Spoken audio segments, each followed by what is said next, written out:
नमस्कार, पुन्हा एकदा आपले सर्वांचे स्वागत आहे. कर्मचाऱ्यांच्या 3 ते 5 पट पगारवाढीच्या आशा धुळीस. कर्मचाऱ्यांना एक मोठा संकेत. लाखो सरकारी कर्मचारी आणि निवृत्ती वेतनधारक सध्या 8व्या वेतन आयोगाच्या शिफारशीकडे डोळे लावून बसलेले आहेत. चला तर पाहूया याविषयी सविस्तर माहिती. त्यापूर्वी आपणास विनंती आहे, चॅनलला अजूनही सबस्क्राईब केलेलं नसेल तर चॅनलला सबस्क्राईब करा.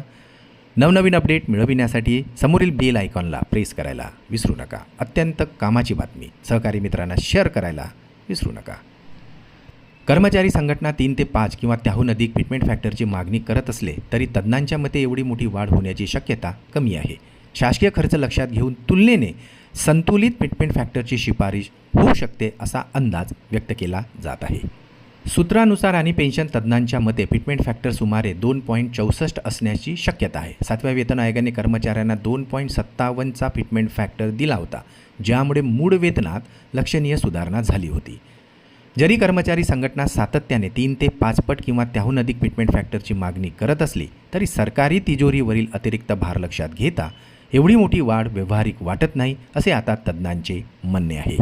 जर आयोगाने 2.64चा फिटमेंट फॅक्टर सुचवला आणि सरकारने त्याला मंजुरी दिली तर 20,000 रुपये मूळ वेतन असलेल्या कर्मचाऱ्यांचे नवीन मूळ वेतन हे 52,800 रुपयापर्यंत पोहोचू शकते.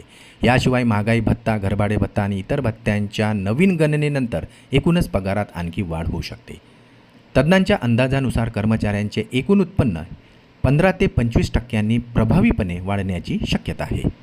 वेतन आयोगाच्या शिफारशीचा थेट परिणाम अंदाजे 55 लाख सरकारी कर्मचारी आणि 69 लाख निवृत्ती वेतनधारकांवर होणार आहे. त्यामुळे फिटमेंट फॅक्टरबाबतच्या निर्णयाचा भविष्यात लाखो कुटुंबाच्या उत्पन्नावर परिणाम होणार आहे.